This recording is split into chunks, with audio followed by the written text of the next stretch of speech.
أعوذ بالله من الشيطان الرجيم. بسم الله الرحمن الرحيم. رب اشرح لي صدري ويسر لي أمري واحلل عقدة من لساني يفقهوا قولي يا فتاح. اللهم إني عبدك وابن عبدك وابن أمتك ناصيتي بيدك ماض في حكمك عدل في قضاؤك أسألك بكل اسم هو لك سميت به نفسك أو أنزلته في كتابك أو علمته أحدا من خلقك أو استأثرت به في علم الغيب عندك أن تجعل القرآن ربيع قلبي ونور صدري وجلاء حزني وذهاب همي.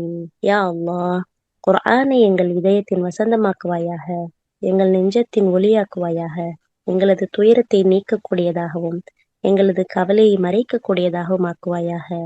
ஆமீன். أعوذ بالله من الشيطان الرجيم. بسم الله الرحمن الرحيم.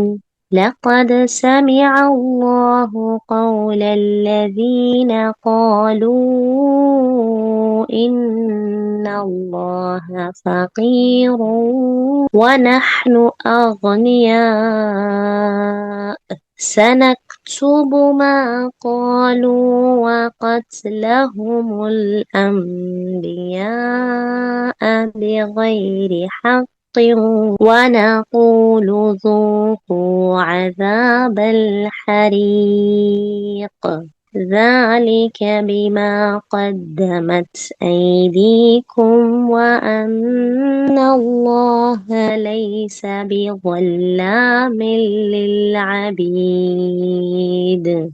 الذين قالوا إن الله عهد إلينا ألا نؤمن لرسول حتى يأتينا بقربان تأكله النار قل قد جاءكم رسل من قبل بالبينات وبالذي قلتم فلم قتلتموهم إن كنتم صادقين فإن كذبوك فقد كذب رسل من قبلك جاءوا بالبينات والزبر والكتاب المنير كل نفس ذائقة الموت وإنما توفون أجوركم يوم القيامة فمن زحزح عن النار وأدخل الجنة فقد فاز وما الحياة الدنيا إلا متاع الغرور.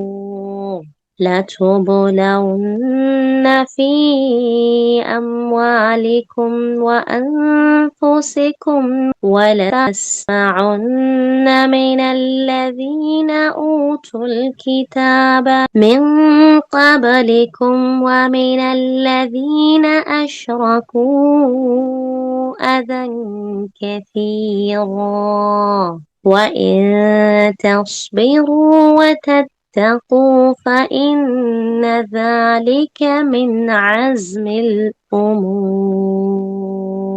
صدق الله العظيم. السلام عليكم ورحمة الله وبركاته. الحمد لله صلاة والسلام على رسول الله. ربنا زدنا علما ربي اشرح لي صدري ويسر لي أمري واحلل عقدة من لساني يفقهوا قولي يا فتاح. اللهم إني أسألك بأن لك الحمد لا إله إلا أنت وحدك لا شريك لك المنان بديع السماوات والأرض يا ذا الجلال والإكرام يا حي يا قيوم إنا أسألك الجنة وأعوذ بك من النار. நாம தொடர்ந்து சூரா ஆல இம்ரானுடைய தப்சீர் விளக்கத்தை பார்த்துட்டு வரோம். அதில் நம்ம நேற்று பார்த்தது என்னன்னா, கஞ்சத்தனம் செய்யறவங்களை அல்லாஹ் நேசிப்பதில்லை, அவங்களுக்கு மறுமை நாள்ல கடுமையான தண்டனை இருக்கு அப்படிங்கறதெல்லாம் பார்த்தோம். அப்புறமா சதக்கா செய்யறதுனால ஏற்படக்கூடிய நமக்கு நன்மைகள் என்ன அப்படிங்கிறதையும் பார்த்தோம். அதை அடுத்து அல்லாஹ் சுப்ஹானஹு வ தஆலா 181வது வசனத்துல அல்லாஹ் என்ன சொல்றான் அப்படின்னா, அல்லாஹ் வறியவன், நாங்கள் செல்வந்தர்கள் என்று கூறியவர்களின் சொல்லை நிச்சயமாக அல்லாஹ் கேட்டுக்கொண்டான். இவ்வாறு அவர்கள் கூறியதை நாம் பதிவு செய்கின்றோம். இதற்கு முன் தூதர்களை நியாயமின்றி அவர்கள் கொலை செய்து வந்ததும் சேலேட்டில் பதிக்கப்பட்டுள்ளது. மேலும் தீர்ப்பு கூறும் நேரம் வரும்போது நாம் அவர்களிடம் கூறுவோம், இதோ சுட்டு பொசுக்கும் நரக வேதனையை இப்பொழுது சுவையுங்கள், இது உங்கள் கைகள் சம்பாதித்ததுதான். நிச்சயமாக அல்லாஹ் தன்னுடைய அடிமைகள் மீது கொடுமை புரிபவன் அல்லன் அப்படின்னு இந்த இடத்துல அல்லாஹ் சுப்ஹானஹு வ தஆலா சொல்றான். ஏன் அப்படின்னா, அந்த யூதர்கள் என்ன செஞ்சாங்க அப்படின்னு போகும்போது அல் பக்ரால 245வது வசனம் இறக்கப்பட்டப்ப, அல்லாஹுக்கு அழகிய கடன் வழங்குபவர் யார், அவருக்கு அவன் அதை பன்மடங்களாக பெருக்கி கொடுப்பான் அப்படிங்கிற அந்த வசனம் இறக்கப்பட்டப்ப என்ன செஞ்சாங்க அப்படின்னா, நபி ஸல்லல்லாஹு அலைஹி வஸல்லம் அவங்கள்ட்ட என்ன சொல்றாங்கன்னா, ஏன் உங்களுடைய இறைவன் ஏழை ஆயிட்டானா, அவன் தன்னுடைய அடியார்கிட்டயே கடன் கேட்கிறானே அப்படின்னு சொல்லி கேலி கிண்டல் பேசுறாங்க. அப்போதான் அல்லாஹ் இந்த வசனத்தை இறக்குறான். அதான் அல்லாஹ் ஏழை, நாங்க செல்வந்தர்கள் அப்படின்னு சொல்லி சொல்றாங்களே, அதை நான் செவியேத்துட்டேன் அப்படிங்கிற இந்த வசனத்தை அல்லாஹ் இறக்குறதா இப்னு அப்பாஸ் ரலியல்லாஹு அவங்க இந்த இடத்துல சொல்றாங்க. இது குறித்து ஒரு சின்ன ஒரு வரலாறு இருக்கு. என்ன அப்படின்னா, அபூபக்கர் ரலியல்லாஹு அவங்க என்ன செய்யறாங்கன்னா, ஒரு தடவை போயிட்டு இருக்க போகும்போது அந்த இடத்துல தௌராத் வேதத்தை கற்றுக் கொடுக்கக்கூடிய அந்த ஒரு பாடசாலை இருக்குது. அதை கடந்து அவங்க போறாங்க. அப்போ அங்க யூதர்கள் எல்லாருமே குழுமி இருக்கிறாங்க. அந்த இடத்துல பின்ஹாஸ் பின் ஆசுரா அப்படிங்கிறவர் அந்த இடத்துல பாடம் நடத்திட்டு இருக்காரு. எல்லாரும் சுத்தி அவங்கள சுத்தி இருக்கிறாங்க. அவர் ஒரு யூதம் குரு தலைவர்கள் ஒருத்தவரா இருக்கிறாரு, ஒரு அறிஞராகவும் இருக்கிறாரு. அவரோட அஸ்யோ அப்படிங்கிற ஒரு யூத மத குரு ஒருத்தரும் அங்க இருக்கிறாரு. அப்போ அபூபக்கர் ரலியல்லாஹு அவங்க என்ன செய்யறாங்கன்னா, பின்ஹாஸே, உமக்கு கேடுதான், நீ அல்லாஹ்வை அஞ்சிக்குள், இஸ்லாத்தை ஏத்துக்க. அல்லாஹ்வின் மீது சத்தியமாக முகமது நபி ஸல்லல்லாஹு அலைஹி வஸல்லம் அவர்கள் அல்லாஹ்வின் தூதர் ஆவார் அப்படிங்கிறத நீ அறிஞ்சிருக்கிற. ஏன்னா அவங்க அல்லாஹ்கிட்ட இருந்து உங்களுக்கு உண்மையை கொண்டு வந்துள்ளார் அப்படிங்கிறது உங்களுக்கு தெரியும். உங்களுடைய வேதத்துல தௌராத்திலையும் இஞ்சிலையும் அது எழுதப்பட்டிருக்குது அப்படிங்கிறத நீங்க பாக்குறீங்க அப்படிங்கறத அபூபக்கர் ரலியல்லாஹு அன்ஹு அந்த பின்ஹாஸ்ட சொல்றாங்க. அதை கேட்டு அவர் என்ன செய்யறாருன்னா, பாருங்க, அல்லாஹ் மீது சத்தியம் பண்ணி எப்பேற்பட்ட வார்த்தைகள்லாம் சொல்றாருன்னு பாருங்க. அவர் என்ன சொல்றாரு, அல்லாஹ்வின் மீது சத்தியமா அபூபக்கரே, எங்களுக்கு அல்லாஹ்கிட்ட எந்த தேவையுமே இல்லை, அவன் தான் எங்கள்கிட்ட தேவை உள்ளவனாக இருக்கின்றான். அவன் எங்கள்கிட்ட கெஞ்சுவதை போன்று நாங்கள் அவனிடம் கெஞ்சுவதில்லை. நாங்கள் அவனிடம் தேவையானவர்கள் அல்லர்.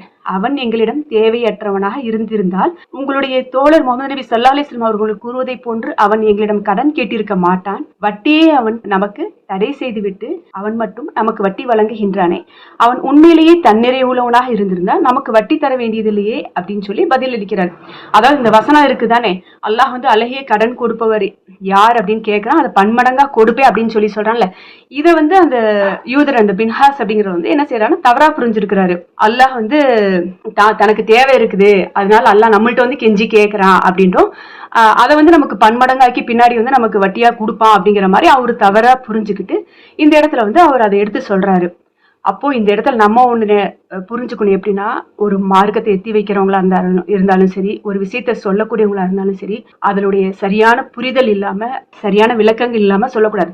இவர் அந்த இடத்துல தவறான புரிதல் இருக்கிறனாலதான் அந்த யூதர்கள் அப்படி இருந்திருப்பாங்க போல. அப்போ இதை கேட்டவுடனே அபூபக்கர் ரலியல்லாஹு அவங்களுக்கு என்ன செய்யுதுன்னா சரியான கோபம் வந்துருது. உடனே என்ன செய்யறாரு, பின்ஹாஸோட அவங்களுடைய முகத்துல ஓங்கி ஒரு அற விட்டுறாரு. அப்புறமா அவர் அபூபக்கர் ரலியல்லாஹு அவங்க சொல்றாங்க, அல்லாஹ்வின் மீது சத்தியமா உங்களுக்கும் எனக்கும் அதாவது நம்ம ரெண்டு பேருமே அந்த கொலை செஞ்சக்கூடாது, அந்த மாதிரியான உடன்படிக்கை எதுவுமே இல்லை அப்படின்னா இப்பவே நான் உங்களுடைய கழுத்தை வெட்டி இருப்பேன். நீங்க உண்மையானவங்களா இருந்தீங்க அப்படின்னா நீங்க உங்களால இயன்ற அளவு எங்களை நீங்க பொய்யராக்கி கொள்ளுங்க அப்படின்னு சொல்லி அபூபக்கர் ரலியல்லாஹு அவங்க சொல்லிட்டு அவங்க நடந்து போயிடுறாங்க. இந்த வழக்கு என்ன செய்யுதுன்னா நபி ஸல்லல்லாஹு அலைஹி வஸல்லம் அவங்கள்ட்ட வருது. இந்த பின்ஹாஸ் எடுத்துட்டு வராரு. எடுத்துட்டு சொல்றாரு, உம்முடைய தோழர் அபூபக்கர் என்ன செஞ்சாரு தெரியுமா, உங்களுக்கு தெரியுமா அப்படின்னு சொல்லி கேட்கறாங்க. உடனே நபி ஸல்லல்லாஹு அலைஹி வஸல்லம் சொல்றாங்க, அபூபக்கர் ரலியல்லாஹு அவங்களை கூப்பிட்டு நீ என்ன செஞ்ச, ஏன் இப்படி செஞ்ச அப்படின்னு சொல்லி கேட்கறாங்க. அப்போ அபூபக்கர் ரலியல்லாஹு அவங்க சொல்றாங்க, அல்லாஹ்வின் தூதரே, அல்லாஹ்வின் இந்த விரோதி என்ன செஞ்சான் அப்படின்னா அல்லாஹ்வை பத்தி மோசமான வார்த்தைகளால பேசினா. அல்லாஹ் ஏழை அப்படின்னு சொன்னா, அது மட்டும் இல்லாம அல்லாஹ் இவங்ககிட்ட தான் தேவையுடையவனா இருக்கிறான்னு சொன்னா, இவங்க அவன்கிட்ட தேவையற்றவங்க அப்படின்னு சொல்லியும் சொன்னா. அதனாலதான் எனக்கு கோவம் வந்துச்சு. அல்லாஹ் பத்தி தப்பா சொல்லும் போது எனக்கு கோவம் வரும், நான் அவனை அடிச்சிட்டேன் அப்படின்னு சொல்லி சொல்றாங்க. உடனே ஃபின்ஹாஸ் என்ன செய்யறான்னா, நான் அப்படிலாம் பண்ணலையே அப்படின்னு சொல்லி அவன் என்ன செய்யறான், மறுத்து சொல்றான். அப்போதான் அல்லாஹ் சுப்ஹானஹு வ தஆலா வந்து இந்த வசனத்தை வந்து இறக்குறதா இந்த இடத்துல என்ன சொல்றாங்க, இறக்கப்பட்ட வரலாறு சொல்றாங்க. ஏன்னா அல்லாஹ் வந்து ஏழை, நாங்க செல்வந்தர்கள் அப்படின்னு சொன்னவங்களுடைய சொல்ல வந்து நான் செவியேற்றேன் அப்படிங்கிற இந்த வசனம் வந்து அல்லாஹ் இறக்கி இருக்கிறான் அப்படின்னு சொல்றாங்க. அடுத்து அவங்க அந்த மாதிரி சொல்றாங்க தானே, அதை வந்து நான் பதிவும் செஞ்சிருக்கிறேன் அப்படின்னு அல்லாஹ் அடுத்து சொல்றான் பாருங்க. நான் பதிவு செஞ்சிருக்கிறோம் அவங்க சொல்றதெல்லாம். அது மட்டும் இல்லாம இதற்கு முன்னாடி தூதர்களை நியாயமின்றி அவங்க கொலை செஞ்சாங்கல்ல, அதையும் நான் செயலேட்டுல பதிக்கப்பட்டிருக்கிறேன் அப்படின்னு அல்லாஹ் இந்த இடத்துல 2 விஷயத்தையுமே எடுத்து சொல்றான். ஏன்னா ஃபர்ஸ்ட் அந்த அல்லாஹ் ஏழை, இவங்க பணக்காரவங்க செல்வந்தர்கள் அப்படின்னு சொன்ன விஷயமும் சரி, தூதர்களை வந்து நியாயமின்றி கொலை செஞ்சாங்கல்ல, ரெண்டுமே வந்து ஒரு தவறான ஒரு நடைமுறையாகும், ஒரு மோசமான ஒரு செயலாகும். இந்த ரெண்டுக்குமே இவங்க என்ன செய்வாங்க, மோசமான ஒரு பிரதிபலனை அல்லாஹ் இவங்களுக்கு வழங்குவான் அப்படின்னு இந்த இடத்துல சொல்றாங்க. இதனாலதான் இறுதியில இவங்களுக்கு என்ன செய்யுது, சுட்டெரிக்கும் வேதனையை சுவியுங்கள் அப்படின்னு சொல்லி அல்லாஹ் இந்த வசனத்தை சொல்லி முடிக்கிறான். ஏன்னா இவங்க வந்து இது எல்லாமே வந்து இவங்களுடைய கரங்களால இவங்க தேடிக்கிட்டதுதான். ஏன்னா இவங்க கையிலே இவங்க வேதங்கள் இருக்குது, அதுல எல்லாமே சொல்லப்பட்டிருக்குது. அது அத்தனையுமே வந்துமே இவங்க என்ன செஞ்சாங்கன்னா இவங்களே இவங்களுக்கு வந்து தீங்கிழிச்சுக்கிட்ட மாதிரிதான் அப்படின்னு சொல்றான். ஏன்னா அல்லாஹ் வந்து ஒருபோதும் அநீதி இழைக்க மாட்டான் அப்படின்னு அல்லாஹ் அடுத்த வசனத்துல சொல்றான். அதாவது அவங்க வந்து செய்தவற்றை அல்லாஹ் வந்து அவங்களுக்கு உணர்த்தி காட்டி அவங்களுக்கு கிடைச்சுள்ள அந்த இழிவான அந்த தண்டனை வேதனைகள்லாம் இருக்குல்ல, அதெல்லாம் அவங்களுக்கு நரக வேதனை கிடைக்கும் அப்படிங்கிறதே அவங்களுக்கு சொல்லி அவங்களுக்கு ஒரு தலை குனிவை ஏற்படுத்திருக்காத அல்லாஹ் இந்த இடத்துல சொல்லி இருக்கிறான். அடுத்து 183வது வசனம், திடீரென்று வரும் நெருப்பு கரித்து விடுகின்ற வண்ணம் ஒரு குர்பானியை பலியை எங்கள் கண்ணெதிரே கொண்டு வரும் வரை எந்த ஒருவரையும் இறை தூதராக ஏற்றுக்கொள்ள வேண்டாம் என்று திண்ணமாக அல்லாஹ் எங்களுக்கு கட்டளையிட்டுள்ளான் என்று சொன்னவர்களிடம், நபியே நீர் கூறும், நிச்சயமாக எனக்கு முன்பு உங்களிடையே தூதர்கள் பலர் தெளிவான பல சான்றுகளுடன் வந்திருந்தனர். ஏன் நீங்கள் இப்பொழுது குறிப்பிடுகின்ற சான்றினையும் கூட அவர்கள் கொண்டு வந்தனர். இறை நம்பிக்கை கொள்வதற்கு இதனை ஒரு நிபந்தனையாய் கூறுவதில் நீங்கள் உண்மையாளர்களாய் இருந்தால் பிறகு அத்தகைய தூதர்களை ஏன் கொலை செய்தீர்கள்? அதாவது அப்போலாம் வந்து எப்படின்னா தூதர்கள் ஒவ்வொருத்தரும் வராங்க அப்படின்னா அவங்க வந்து ஒரு சான்றை கொண்டு வந்தா தான் வந்து அந்த மக்கள் வந்து நம்பக்கூடியவங்களா இருந்தாங்க. அதைத்தான் இந்த இடத்துல எல்லாம் சொல்றான். அந்த காலத்துல வளர்ந்த சமூகத்துல இருக்கிறவங்க என்ன செய்வாங்கன்னா, இப்ப இவர் தூதர் அப்படின்னா அதுக்கு வந்து என்ன செய்யணும்னா அவங்க வந்து யாருக்காவது ஒருத்தவங்களுக்கு வந்து ஒரு தர்மத்தை கொடுப்பாங்க. அதை வந்து விண்ணுல இருந்து ஒரு நெருப்பு வந்து அதை வந்து கரிச்சிரும். அப்போ உடனே அவங்க என்ன செய்வாங்கன்னா, ஓகே நாங்க இவங்க வந்து தூதர் தான் அப்படின்னு சொல்லி நாங்க ஏத்துக்கிறோம், அதாவது அப்பதான் நாங்க நம்புவோம் அப்படின்னு சொல்லி அல்லாஹ்ட்ட வந்து இவங்க வந்து உறுதிமொழி வாங்கி இருக்கிறதா இந்த இடத்துல சொல்றாங்க. அப்படி அந்த தூதர்கள் அந்த மாதிரி நிகழ்ச்சிகளை செஞ்சு காமிச்சிட்டா இவங்க நம்பிட்டாங்களா அப்படின்னா அதுவும் இல்லதானே. அதைத்தான் இந்த இடத்துல எல்லாம் சொல்றான். ஆனால் இது வந்து உண்மை இல்லை. நீங்க இப்படிலாம் பண்ணி காமிச்சிங்கன்னா நாங்க நம்பிடுவோம் அப்படின்னு சொல்லி சொல்றீங்களே, அது உண்மை இல்லை என்பதை அல்லாஹ் இந்த இடத்துல வெளிப்படுத்தி சொல்றான். ஏன்னா இப்னு அப்பாஸ் ரலியல்லாஹு அன்ஹு வந்து ஹசன் பஸ்ரி ரஹ்மத்துல்லாஹ் எல்லாருமே இதைத்தான் சொல்றாங்க, நபியே நீங்க வந்து அவங்கள்ட்ட எனக்கு முன்னாடி தூதர்கள் பலர் உங்களிடம் தெளிவான சான்றுகளையும் நீங்கள் கேட்டதையும் கொண்டு வந்துள்ளார்கள். நீங்கள் உண்மையாளர்களாக இருந்தால் அவர்களை ஏன் படுகொலை செய்தீர்கள் என்று கேட்பீராக அப்படின்னு சொல்லி அல்லாஹ் அடுத்த வசனத்துல கேட்கிறான். அப்போ இந்த மாதிரியான சான்றுகள் இதுக்கு முன்னாடி வந்த தூதர்கள் எல்லாருமே கொண்டு வந்தாங்க, தெளிவான ஆதாரங்களா கொண்டு வந்தாங்கல்ல, அதெல்லாம் நீங்க ஏத்திருந்தீங்கன்னா கண்டிப்பா நீங்க என்ன செஞ்சிருக்கணும், அவங்கள தூதர்களா ஏத்திருக்கணும். ஏன் அப்புறம் ஏன் நீங்க கொலை செஞ்சீங்க அப்படின்னு சொல்லி நபி ஸல்லல்லாஹு அலைஹி வஸல்லம் அவங்கள்ட்ட அல்லாஹ் சொல்றான். அதாவது அவங்க பொய்யர் அப்படின்னு சொல்லி சொல்றாங்கல்ல, அதே மாதிரி அவங்க எல்லாம் வந்து மாறு செய்யறாங்க அப்படின்னு சொல்லி சொல்றாங்க. அதெல்லாம் அவங்க ரொம்ப பிடிவாதமா தானே இருந்தாங்க, எந்த தூதருமே ஏத்துக்கிறதானே. அதெல்லாம் வந்து அவங்கள ஏன் எதிர்த்தீங்க, பின்ன ஏன் அவங்கள கொலை செஞ்சீங்க அப்படின்னு சொல்லி அல்லாஹ் சுப்ஹானஹு வ தஆலா என்ன செய்யறான்னா, இவ்வளவு கஷ்டங்களையும் அவங்க அனுபவிச்சுட்டு தான் வந்திருக்கிறாங்க. எல்லாருமே வந்து வந்த உடனே அவங்க சான்றையும் அவங்களுடைய எல்லா விஷயங்களையும் அவங்க காமிச்சுமே எல்லாருமே உடனே எல்லாம் வந்து ஏத்துக்கல. அதனால வந்து அடுத்த வசனத்துல அல்லாஹ் சொல்றான், முஹம்மதே ஸல்லல்லாஹு அலைஹி வஸல்லம், இப்போது இவர்கள் உம்மே பொய்யர் என கூறுகின்றார்கள். ஆனால் உமக்கு முன் தெள்ளத் தெளிவான சான்றுகளையும் ஆகமங்களையும் ஒளியூட்டும் வேதங்களையும் கொணர்ந்த தூதர்களில் பலரும் பொய்யர்கள் என கூறப்பட்டனர். இந்த இடத்துல வந்து அல்லாஹ் வந்து நபி ஸல்லல்லாஹு அலைஹி வஸல்லம் அவங்களுக்கு வந்து ஆறுதல் சொல்றான். இதுக்கு முன்னாடி வந்தவங்களும் இப்படி எல்லாம் சொல்லியும் அவங்களுடைய வேதத்தை அவங்க வந்து எடுத்து உரைக்காம இல்ல, நீங்க உடனே வந்து பலவீனம் ஆயிராதீங்க. இதுக்கு முன்னாடி வந்தவங்க எல்லாம் இவ்வளவு கஷ்டப்பட்டாங்களே, அவங்களத ஏத்துக்கலையே, கொலை செஞ்சாங்களே அப்படிங்கறதுக்காக நீங்க வந்து பலவீனம் ஆயிராதீங்க அப்படிங்கறத அல்லாஹ் சுப்ஹானஹு வ தஆலா இந்த இடத்துல எடுத்து சொல்றான். உம்மை பொய்யர் என கூறுவது உம்மை பலவீனப்படுத்தி விட வேண்டாம், உமக்கு முன்னாடி வந்த இறை தூதர்களும் உமக்கு தெளிவான ஆதாரங்களோட தான் வந்தாங்க அப்படிங்கறத இந்த இடத்துல சொல்றாங்க.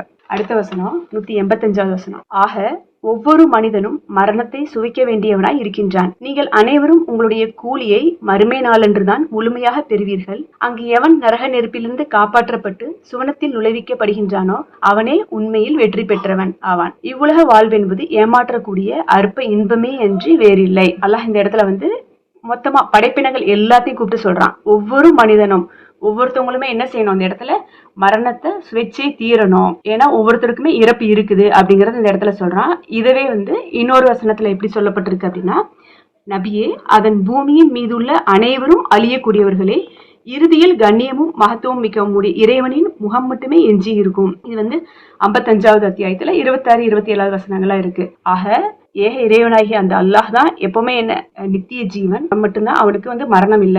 மனிதர்கள் ஜின்கள் எல்லாருமே இறந்து விடக்கூடியவங்க தான். அதே மாதிரி வானவர்கள், அதே மாதிரி அல்லாஹுடைய அரிச சுமஞ்சிட்டு இருக்க அந்த வானவர்கள் எல்லாருமே இறந்து விடக்கூடியவங்க தான். முதலாம் மானம் ஆதியும் அந்த மாணவனுமான அல்லாஹ் ஒருவன் மட்டும்தான் எப்பவுமே கடைசி வரைக்கும் இருக்கக்கூடியவன் அப்படின்னு இந்த இடத்துல வசனத்துக்கு சொல்றாங்க. அது மட்டும் இல்லாம பூமியில எதுவுமே நிரந்தரம் இல்லை அப்படிங்கிறதுக்கு இந்த வசனம் மக்கள் அனைவருக்கும் ஆறுதல் அளிக்கும் வகையில இருக்குது.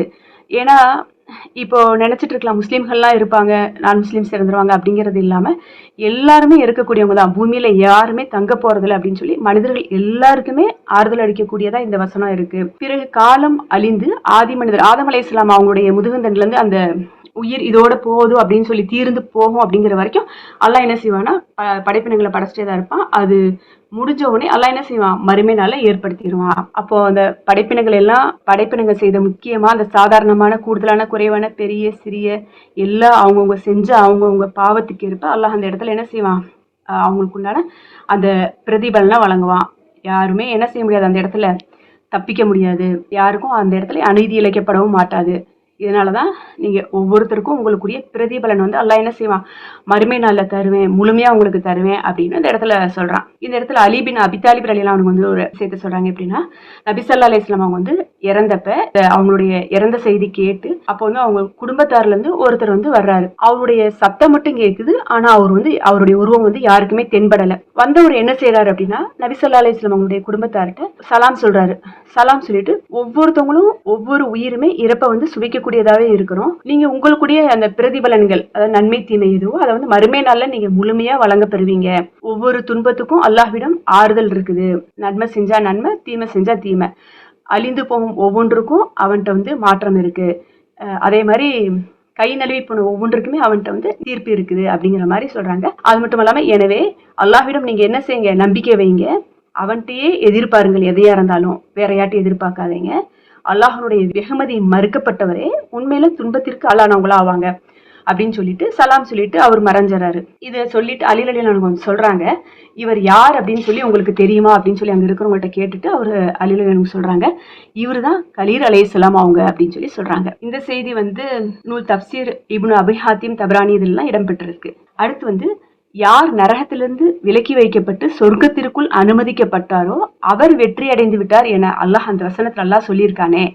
அதாவது ஒருத்தவங்க நரகத்திலிருந்து ஒதுக்கி வைக்கப்பட்டு அடுத்து அவர் சொர்க்கத்துக்கு போறாரு அப்படின்னாவே அவர் வெற்றி அடைஞ்சிட்டாரு தானே, நமக்கு காப்பாற்றப்பட்டுருச்சுன்னு தானே அர்த்தம். நரகத்திலிருந்து சொர்க்கத்துக்கு போனாவே அதுவே ஒரு மிகப்பெரிய ஒரு முழு வெற்றி தானே அப்படின்னு இந்த இடத்துல அல்லாஹ் சுப்ஹானஹு வ தஆலா சொல்லியிருக்கான். அல்லாஹ் நபி ஸல்லல்லாஹு அலைஹி வஸல்லம் சொல்றாங்க, சொர்க்கத்துல நம்ம எந்த அளவு அப்படின்னு பாருங்க, ஒரு சாட்டை வைக்கிற அளவுக்கு நமக்கு இடம் கிடைச்சாவே இவ்வுலகத்தையும் அதுல இருக்கிற எல்லாத்தையும் விட சிறந்ததா இருக்குமா. ஒரு சாட்டைங்கிறது நமக்கு தெரியும், ஒரு கவுரு சும்மா சின்னதா தானே இருக்கும், அந்த அளவுக்கு நமக்கு இடம் கிடைச்சிச்சுனாவே அது இவ்வுலகத்தையும் அதுல இருக்கிறத விட சிறந்ததா இருக்கும். நீங்க விரும்பினீங்கன்னா யார் நரகத்திலிருந்து விலக்கப்பட்டு சொர்க்கத்துக்குள்ள போகணும் அப்படின்னு சொல்லி நீங்க யார் நினைக்கிறீங்களோ அவங்க இந்த வசனத்தை ஓதிக்கிங்க அப்படின்னு சொல்லி சொல்றாங்க. அடுத்து இந்த இடத்துல இந்த வசனத்துல சொல்றாங்க தானே, இவ்வுலக வாழ்வு என்பது ஏமாற்றக்கூடிய அற்ப இன்பமே என்று வேறில்லை அப்படின்னு சொல்ல போகும்போது, இவ்வுலகம் அப்படிங்கிறது அற்பமானது, சிறுமையானதா ஆகும், ரொம்ப சின்னது. அது மட்டும் இல்லாம மறுமையோட ஒப்பிடப்படும் போது இந்த உலகம் அப்படிங்கிறது தரம் தாழ்ந்ததும் அழியக்கூடியதும் ஆகும், சொற்பமானதான் இது. ஏன்னா இதை பின்வரும் வசனங்கள்ல எப்படி சொல்றாங்க அப்படின்னா, அதாவது 87வது அத்தியாயம் 16, 17வது வசனங்கள்ல சொல்றாங்க, நீங்கள் இம்மை வாழ்க்கைக்காக முதலிடம் தருகிறீர்கள், மறுமைதான் சிறந்ததும் நிலையானதும் அப்படிங்கிறத சொல்றாங்க. இந்த உலக வாழ்க்கை தான் முக்கியமானது அப்படின்னு சொல்லி நினைச்சிட்டு இருக்குந்தானே ஏமாற்றி, அதாவது இந்த உலக வாழ்க்கைங்கிறது ஒரு ஏமாற்றக்கூடியதான், சோதனைக்கு உண்டானதுதான் அப்படிங்கிறது எல்லாத்துக்கும் தெரிஞ்சதான். ஆனா அதை மறந்துட்டு இதுதான் பெருசு அப்படின்னு சொல்லி வாழ்ந்துட்டு இருக்காங்களா, அவங்களுக்கு தான் இது சொல்றாங்க, இம்மை வாழ்க்கைக்கு முதலிடம் தருகிறீர்கள், மறுமைதான் சிறந்ததும் நிலையானதும் ஆகும். அதே 28வது அத்தியாயத்துல 60வது வசனம் என்னன்னா, உங்களுக்கு வழங்கப்பட்ட எந்த பொருளானாலும் அது இம்மை வாழ்க்கையின் அற்ப இன்பமும் அதன் அலங்காரமும் தான், ஆனால் அல்லாஹ்விடம் இருப்பதே சிறந்ததும் நிலையானதும் ஆகும் அப்படின்னு இந்த இடத்துல சொல்றாங்க. இது குறித்து நபி ஸல்லல்லாஹு அலைஹி வஸல்லம் அவங்க என்ன சொல்றாங்க அப்படின்னா, அல்லாஹ்வின் மீது ஆணையா மறுமை நாள்ல நிலையான வளங்களோடு ஒப்பிடும்போது, அந்த மறுமை நாளுடைய செல்வ செழிப்பு சொர்க்கம் இதெல்லாம் வந்து ஒப்பிடும்போது, இவ்வுலகம் அப்படிங்கிறது உங்களுடைய ஒருத்தருடைய ஆள்காட்டி விரல்ல வந்து அந்த கடல்ல இப்படி முக்கி எடுத்தோம்னா கையில எவ்வளவு தண்ணி ஓட்டும்? சும்மா கொஞ்சம் தானே, ஒரு டிராப், அதுவே பெரிய விஷயம், அவ்வளவுதானே ஓட்டும். அந்த அளவுதான் இந்த உலக வாழ்க்கை அப்படிங்கறது இந்த இடத்துல சொல்றாங்க. இது வந்து முஸ்தௌரீத் பின் ஷதாத் ரலியல்லாஹு அவங்க அறிவிக்கிறாங்க. நூல் வந்து சஹீஹ் முஸ்லீம்ல இருக்கு. அடுத்து கத்தாதா ரஹ்மத்துல்லாஹி அவங்க என்ன சொல்றாங்க அப்படின்னா, இந்த வாழ்க்கை வசதி எல்லாமே வந்து நம்மளை விட்டு போகக்கூடியதுதான். எனவே இந்த செல்வத்தால இயன்றளவு அல்லாஹ்வுக்கு நீங்க கீழ்ப்படிஞ்சு நடந்துக்கீங்க. ஏன்னா அந்த அது எல்லாத்துக்கும் உண்டான ஆற்றலும் அல்லாஹ்கிட்ட தான் இருக்குது அப்படின்னு சொல்றாங்க. இவ்வுலக வாழ்க்கை அப்படிங்கிறது வந்து சோதனை தான் அப்படிங்கிறது அடுத்த வசனம் 186வது வசனம். முஸ்லிம்களே, உங்கள் உடைமைகளிலும் உயிர்களிலும் நீங்கள் நிச்சயம் சோதிக்கப்படுவீர்கள். உங்களுக்கு முன் வேதம் அருளப்பட்டவர்களில் இருந்தும் இணை வைப்போரிடம் இருந்தும் அதிகமான வேதனை தரும் பல வார்த்தைகளை திண்ணமாக நீங்கள் கேட்பீர்கள். இத்தகைய நிலைமைகளில் நீங்கள் பொறுமையும் இறையச்சமும் கொண்ட நடத்தையை வலுவாக கடைபிடித்தால் திண்ணமாக அது ஊக்கமுடைய செயலாக இருக்கும். அதாவது உங்களுடைய செல்வம் உயிர்ல நிச்சயமா நமக்கு சோதனை இருக்குங்கிறது நமக்கு தெரியும். இதுவேதான் அல்லாஹ் சுப்ஹானஹு வ தஆலா 2வது அத்தியாயம் 155 156 எப்படி சொல்றான் அப்படின்னா, சிறிதளவு பயத்தாலும் பசியாலும் செல்வங்கள் பயிர்கள் மற்றும் விளைச்சல்கள் ஆகியவற்றின் சேதத்தாலும் உங்களை நான் சோதிப்பேன் அப்படின்னு சொல்லி சொல்றான். அதாவது ஒரு இறை நம்பிக்கையாளர் வந்து தமது செல்வம் உயிர் குடும்பம் மற்றும் பிள்ளை குட்டிகள் ஆகியவற்றால் நமக்கு சோதனை வந்தே தான் தீரும். அது மட்டும் இல்லாம அவங்க வந்து எந்த அளவுக்கு மார்க்க பற்று அதிகமா அவங்கள்ட்ட இருக்குதோ அந்த அளவுக்கு அவங்களுக்கு வந்து சோதனை வரும் அப்படின்னு சொல்றாங்க. அதாவது அவர்கிட்ட மார்க்க பற்று அழுத்தமா இருந்துச்சுன்னா அவங்களுடைய சோதனையும் அதிகமாகும் அப்படிங்கிறாங்க. இது யாருன்னா இறை நம்பிக்கையாளர்களுக்கு சொல்றாங்க. அப்போ நமக்கு எந்த அளவுக்கு ஈமான் அதிகமா இருக்குதோ அந்த அளவுக்கு நம்ம சோதனையும் வரும். நம்ம அதை வந்து என்ன செய்யணும், அந்த இடத்துல நம்ம பொறுமையா இருக்கும் போது நமக்கு அல்லாஹ் இன்ஷா அல்லாஹ் அதை வந்து லேசாக்கி கொடுப்பேன்னு அடுத்து நீ சொல்லுவான் பாருங்க. உங்களுக்கு முன்னர் வேதம் வழங்கப்பட்டோரிடமிருந்தும் இணை வைப்போரிடமிருந்தும் நீங்கள் ஏராளமான வேதனைகளை நிச்சயமா நீங்க செவியுட்டுறீங்க அப்படிங்கறத இந்த வசனத்துல எல்லாம் அடுத்து சொல்லியிருக்கிறான். ஏன்னா இப்போ இவங்க இருக்காங்க தானே இறை நம்பிக்கையால, அதாவது மக்கால இருந்து மதினாக்கு ஹிஜ்ரத் செஞ்சு வந்தாங்க தானே, அவங்களுக்கு வந்து அல்லாஹ் இந்த இடத்துல இந்த வசனத்தை சொல்றான். எப்படின்னா, நீங்க வந்து இங்க வந்திருக்கிறீங்க, அதாவது மதினாக்கு ஹிஜ்ரத் செஞ்சு வந்திருக்கிறீங்க. யூதர்கள்னால அவங்களுக்கு பெரிய சோதனைகள், பெரிய பெரிய அவங்க என்ன செஞ்சாங்க, நிறைய பேசினாங்க, கடுமையான வார்த்தைகள் எல்லாம் பேசினாங்க. அந்த மாதிரியான சோதனைகள்லாம் நிறைய வந்துச்சு தானே. அந்த இடத்துல நீங்க வந்து பொறுமையா இருங்க அப்படின்னு சொல்லிட்டு இந்த வார்த்தையெல்லாம் அல்ல இந்த இடத்துல இந்த வசனத்தை இறக்கப்பட்டதாகவும் இந்த இடத்துல சொல்றாங்க. ஏன்னா அவங்க வந்து எந்த அளவுக்கு பொறுமையா அவங்க அந்த யூதர்களையும் அந்த இணை வைப்பாளர்களையும் எந்த அளவுக்கு மன்னிக்கிறாங்களோ அந்த அளவுக்கு வந்து அல்லாஹ் வந்து என்ன செய்யறான்னா அவங்கள்ட்ட இருந்து அல்லாஹ் வந்து இவங்களை வந்து பாதுகாக்கிறேன் அப்படின்னு சொல்லி சொல்றான். இறை நம்பிக்கையாளர்களுக்கு இப்படி ஒரு உத்தரவு இட்டிருக்கிறான். நீங்க வந்து அந்த இடத்துல பொறுமையா இருங்க அப்படின்னு சொல்லி உத்தரவிட்டு இருக்கிறான். இதனாலதான் அல்லாஹ் வந்து நீங்க பொறுமையை கொண்டு இறைவனுக்கு அஞ்சினீங்கன்னா அது வந்து ஒரு நல்ல செயலாகும் அப்படின்னு அல்லாஹ் சொல்றான். இதே வந்து உசாமா பின் ஸைத் ரலியல்லாஹு அன்ஹு வந்து என்ன சொல்றாங்க அப்படின்னா, சின்ன ஒரு ஹிஸ்டரி. நபி ஸல்லல்லாஹு அலைஹி வஸல்லம் அவங்களும் அவங்களுடைய தோழர்களும் தமக்கு அல்லாஹ் கட்டளையிட்டதை போன்ற இணை வைப்பாளர்களையும் வேதக்காரர்களையும் மன்னித்தே வந்தார்கள். ஆனா அவருடைய அந்த வேதனைகள்லாம் வந்து பொறுத்துக்கிட்டாங்க. அதைத்தான் அல்லாஹ் வந்து இந்த இடத்துல சொல்றான். எப்படின்னா, ஒரு தடவை உசாமா பின் ஸைத் ரலியல்லாஹு அன்ஹு நபி ஸல்லல்லாஹு அலைஹி வஸல்லம் அவங்களும் என்ன செய்யறாங்கன்னா, ஒரு வாகனத்துல கழுதையில ஒரு பதகனார் அந்த ஒரு துணியில விரிச்சு அதுல போயிட்டு இருக்காங்க. போயிட்டு இருக்க போகும்போது ஹாரிஸ் பின் ஹஜ்ரத் குலத்தினுடைய யாருன்னா சாத் பின் உபாதா ரலியல்லாஹு அன்ஹு வந்து உடல்நலம் விசாரிக்கிறதுக்காக போறாங்க. இது வந்து பத்ர் போருக்கு முன்னாடி நடந்த நிகழ்ச்சி. அப்ப போயிட்டு இருக்க போகும்போது வழியில வந்து அங்கே ஒரு கூட்டம் இருக்கு, ஃபுல்லா ஒரு குழுவா நிலம் நின்றுட்டு இருக்காங்க, பேசிட்டு இருக்காங்க. அதுல வந்து யார் இருக்கான்னா அந்த நயவஞ்ச தலைவன் இருப்பானே அப்துல்லா பின் உபே பின் சலூல், அப்புறமா அங்க இன்னும் பல யூதர்கள், இறை நம்பிக்கையாளர்கள், அப்புறம் இணை வைப்பாளர்கள் எல்லாருமே அந்த இடத்துல இருக்கிறாங்க. அது அவங்க கூடயே வந்து அப்துல்லா பின் ரவாஹா ரலியல்லாஹு அன்ஹுவும் அவர் வந்து ஒரு கவிஞர் எல்லாரும் இருக்கிறாங்க. அந்த இடத்துல நபி ஸல்லல்லாஹு அலைஹி வஸல்லம் அவங்க வந்து ஒரு புழுதியை கிளப்பிக்கிட்டு வாகனத்தை சீறி பாஞ்சிட்டு போயிட்டு இருக்கிறாங்க.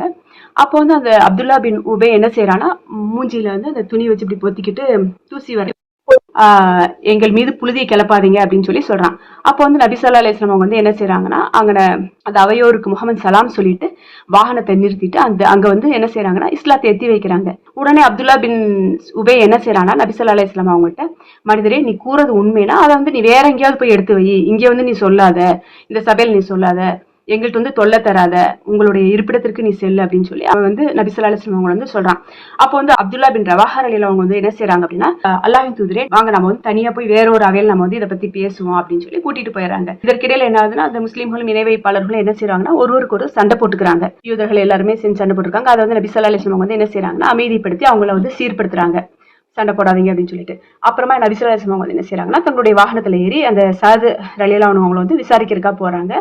அவங்கள்ட்ட போய் இங்க நடந்த விஷயங்கள் எல்லாத்தையும் அவங்க சொல்றாங்க, இந்த மாதிரி நடந்துச்சு அப்படின்னு சொல்லிட்டு. அப்போ வந்து சாத் பின் உபாதா ரலியல்லாஹு அன்ஹு வந்து சொல்றாங்க, அல்லாஹ்வின் தூதரே அவங்கள வந்து மன்னிச்சிருங்க, அவங்கள வந்து பொருட்படுத்தாதீங்க. உங்களுக்கு வேதத்தை அருளிய இறைவன் மீது சத்தியமா மதினா நகரவாசிகள் என்ன செய்யறாங்கன்னா அந்த உபை பின் சலூல வந்து ரொம்ப, ஏன்னா அவன் தான் வந்து வந்து யூதர்களோட தலைவர்களா இருந்தான். ஆனா அவனை வந்து தலையில தூக்கி வச்சுட்டு இருக்கிறாங்க. அதனால வந்து நீங்க என்ன செய்யுங்க, அவனை வந்து பொருட்படுத்தாதீங்க, நீங்க உங்களுடைய மார்க்கத்தை நீங்க எப்பயும் போல எத்தி வைங்க அப்படின்னு சொல்லிட்டு அந்த சாத் பின் உபாதா ரலியல்லாஹு வந்து அவங்ககிட்ட சொல்றாங்க. எனவே அல்லாஹ்வின் தூதர் நபி ஸல்லல்லாஹு அலைஹி வஸல்லம் அவங்க என்ன செய்யறாங்கன்னா அந்த சாதை வந்து மன்னிச்சிடுறாங்க. அதுக்குதான் வந்து அல்லாஹ் சுப்ஹானஹு வ தஆலா சொல்றான், இணை வைப்பாளர்களும் வேதம் அருளப்பட்டவங்களும் இருக்காங்க தானே, அவங்க வந்து உங்களுக்கு எவ்வளவு வேதனை தந்தாலும் உங்களுக்கு நான் உத்தரவு தர்ற வரைக்கும் நீங்க வந்து அவங்களை எந்த ஒரு துன்பமும் பண்ணாதீங்க, எதுவும் செய்யாதீங்க, நீங்க வந்து அவங்கள மன்னிச்சிருங்க அப்படின்னு சொல்லி இந்த இடத்துல சொல்றான். இன்னொரு வசனத்திலேயே அப்படித்தான் சொல்றான், வேதக்காரர்களே பெரும்பாலோர் நீங்கள் இறை நம்பிக்கை கொண்ட பிறகு இறை மறுப்பாளர்களா உங்களை மாற்றிவிட விளைகிறார்கள். உண்மை அவங்களுக்கு தெளிவா தெரிஞ்ச பிறகு அவங்க உங்கள்ட்ட வந்து பொறாமப்படுறாங்க. ஏன்னா அந்த வேதக்காரர்களுக்கு தெரியும் தானே நபி ஸல்லல்லாஹு அலைஹி வஸல்லம் அவங்க வந்து ஒரு தூதரா வருவாரு அப்படிங்கிறது அவங்களுக்கு தெரியும் தான். அதை வந்து அவங்களுடைய சமூகத்துல வரல அப்படிங்கறதா அவங்களுக்கு ஒரு பெரிய காரணமா இருந்துச்சு. அதனால அவங்க வந்து பொறாமைப்படுறாங்க. அதனால வந்து நீங்க என்ன செய்யுங்க, உங்களுக்கு உத்தரவு வர்ற வரைக்கும் அவங்களை எதுவுமே செய்யாதீங்க, மன்னிச்சு விட்டுருங்க அப்படின்னு சொல்லி சொல்றாங்க. இது வந்து பத்ர் போருக்கு முன்னாடி நடந்தது. அந்த பத்ர் போர் நடந்ததுக்கு அப்புறம் அவன் உபை பின் சலூல் என்ன செய்யறான்னா சும்மா பேருக்கு முஸ்லீமா மாறிட்டு நயவஞ்சனா தான் இருந்தான். அப்புறமா அவன் மேல வந்து நபி ஸல்லல்லாஹு அலைஹி வஸல்லம் அவங்க மன்னிச்சு அவங்களை ஏத்துக்கிட்டாங்க. ஆகவே உண்மை நிலைநாட்டவும் நல்லதை ஏவும் தீமையை தடுக்கும் பொறுப்பேற்றுக் கொண்ட ஒவ்வொருவருமே தொல்லைக்கு ஆளாக்கப்படுவது உறுதி. இப்ப இந்த இடத்துல என்ன சொல்ல வராங்கன்னா, இறை நம்பிக்கையா இருக்கிற யாருக்கா இருந்தாலும் கண்டிப்பா சோதனைகள் அப்படிங்கிறது வரத்தான் செய்யும். அந்த இடத்துல வந்து நம்ம என்ன செய்யணும், அவங்கள வந்து எதிர்த்துக்கிட்டு அவங்களுக்கு எதிராக நம்ம சண்டை போட்டுட்டு இருந்தோம்னா அது ஆபத்துலதான் முடியும். நம்ம முடிஞ்சளவு அவங்கள வந்து மன்னிக்க கூடியவர்களா இருக்கணும் அப்படின்னு சொல்லி இந்த வசனத்தை சொல்றாங்க. அப்போ நம்ம இப்ப பார்த்த வசனங்கள்லாம் 181 இருந்து 86 இருந்து என்னன்னா, அல்லாஹ் வந்து நம்ம எல்லாத்தையுமே கண்காணிக்க கூடியவனா இருக்கிறான். நம்மளுடைய எல்லா விஷயங்களுமே நான் செய்யக்கூடிய எல்லா சின்ன சின்ன விஷயங்களா இருந்தாலும் பெரிய விஷயங்களா இருந்தாலும் எல்லாமே வந்து பதியப்படுது. அதே மாதிரி நம்ம எந்த ஒரு வாய்ப்பு கிடைச்சாலும் நம்ம எங்கேயா இருந்தாலும் இஸ்லாத்தை மார்க்கத்தை நம்மளுடைய மார்க்கத்தை வந்து எத்தி வைக்கக்கூடியவங்களா இருக்கணும். ஏன்னா இப்ப நம்ம பார்த்தோம், அபூபக்கர் ரலியல்லாஹு அவங்களுக்கு கிடைக்க போகும்போது அவங்களுடைய வாய்ப்பை பயன்படுத்தி எத்தி வைக்கிறாங்க. நபி ஸல்லல்லாஹு அலைஹி வஸல்லம் அவங்க தான். அதே மாதிரி நமக்கு கிடைக்கக்கூடிய இடங்கள்லாம் வந்து நம்மளுடைய மார்க்கத்தை எத்தி வைக்கப்படும் போது நமக்கு ஏகப்பட்ட சோதனைகள் வரத்தான் செய்யும், பிரச்சனைகள் வரத்தான் செய்யும். அந்த இடத்துல நம்ம அதை வந்து அல்லாஹ்வுக்காக நம்ம பொறுமையோட மன்னிச்சு அந்த இடத்துல கையாளக்கூடியவங்களா இருக்கணும். இன்ஷா அல்லாஹ். அஸ்ஸலாமு அலைக்கும் வரஹ்மத்துல்லாஹி வபரகாத்துஹு.